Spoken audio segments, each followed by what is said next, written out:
Wait a second, what's Virtual Boy Wario Land doing on the Game Boy? Alright, I'm just messing with you. This is not on the Game Boy, it's on the Virtual Boy on the Switch Online app, specifically on my Switch 2.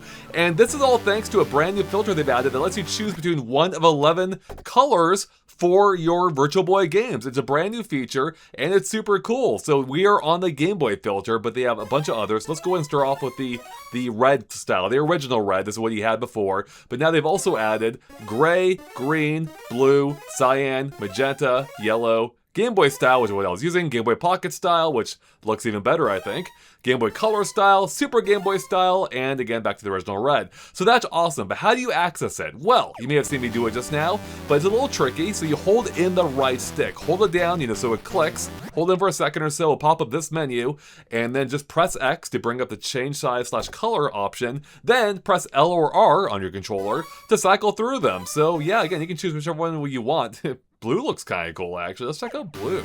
Press B to confirm, or to back out, and look at this. We are playing Virtual Boy Wario Land in blue. A little easier on the eyes, at least as I'm looking through it in a handheld form. Maybe, I don't know, maybe it doesn't look as good in the handset or headset itself. I have not checked it, but this is pretty cool. I quite like this, and I love the fact that they paid respect to all the entire Game Boy line up to the Virtual Boy's time, up to, which by that point we had Game Boy Color, Game Boy Pocket, or actually no, not Game Boy Color. Game Boy Color came after, so they even paid tribute beyond the Virtual Boy.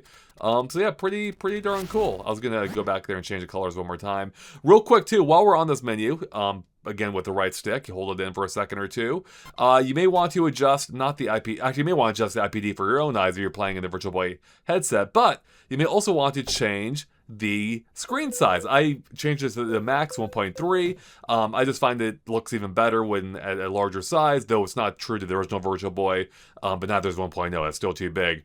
And especially if you're playing in handheld form, which you can, I made a whole video about that, 1.3 is a way to go because it makes it a little bit bigger. And also, let's change the color one more time. Let's try, how about we try Game Boy, Super Game Boy style. I always liked. Look at that. That does remind me of what the game would look like if I were playing on Super Game Boy appropriately enough. And yeah, this works with every game in the library, which is super cool. So you can play the entire library if you want, including the brand new games. I say brand new, and that's technically true, though they're 30 years old, because they were canceled and never came out, being Dragon Hopper and Zero Racers, the final 2 additions, as far as we know, to the Virtual Boy library, which is pretty darn cool. And I have to say, Zero Racers kind of sucks. Has some cool things about it, but I'm not a huge fan of how it plays.